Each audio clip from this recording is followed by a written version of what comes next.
Kemudian ketika perutnya itu bunyi ditusuk sama Umar. Ditekan perut Umar bin Khattab radhiyallahu anhu. Umar mengatakan takar, innahu laisa indana ghairuh hatta yahyan nas. Engkau mau bunyi silahkan bunyi, terserah engkau. Kita nggak punya lainnya yang bisa masuk ke sana sampai orang-orang hidup.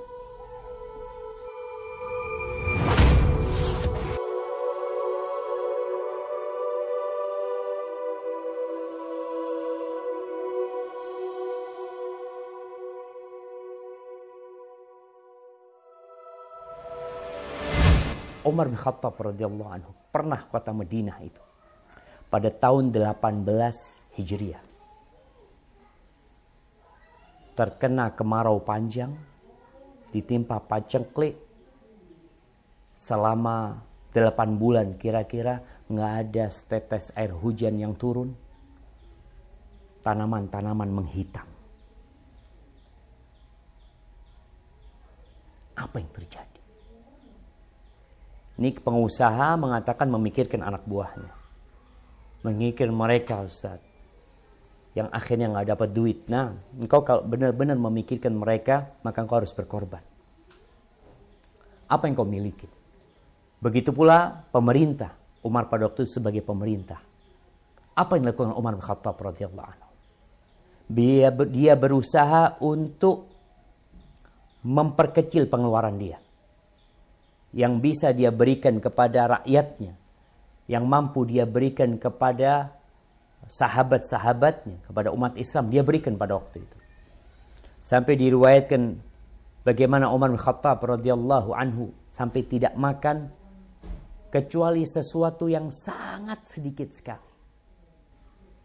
Dia disebutkan oleh Anas bin Malik radhiyallahu anhu, taqarqara batnu Umar. Suatu hari perutnya Umar itu bunyi. Kita kadang-kadang kalau lapar itu jadi dengar suara di perut kita. Lah, wa kana ya'kulu zait amar ramada.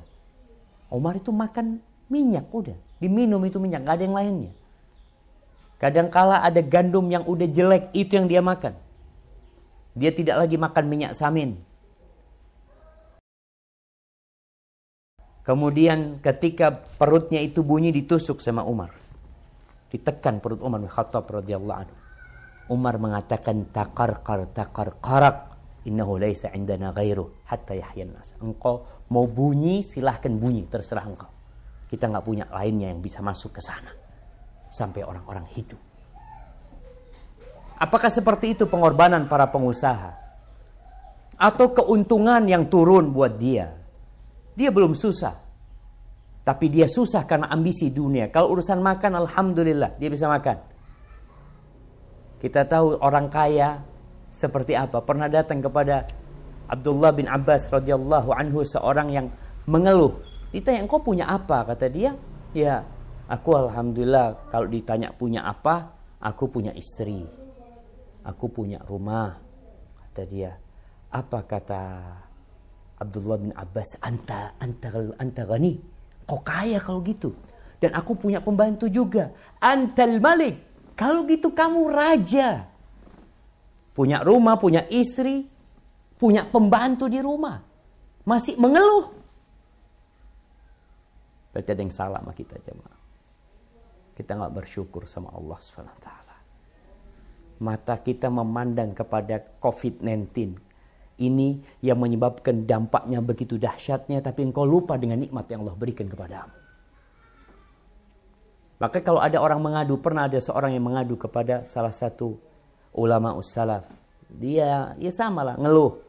Jadi obrolan mungkin pengusaha saat ini ya berkaitan dengan bisnisnya yang turun, penghasilannya nggak ada, ya mulai makan dalam istilahnya orang, mulai dijual apa yang dia miliki. Ya.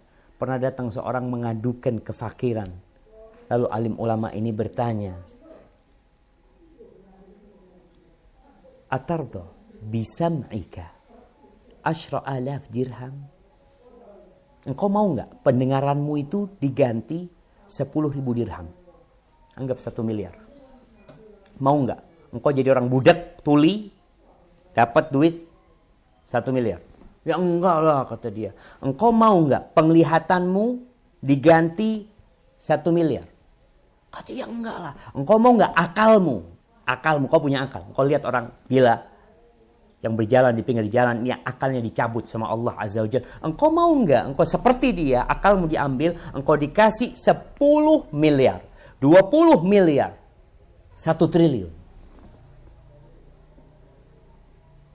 Jamaah, masalah itu jadi besar tatkala kita lupa sama nikmat Allah Azza wa Jalla.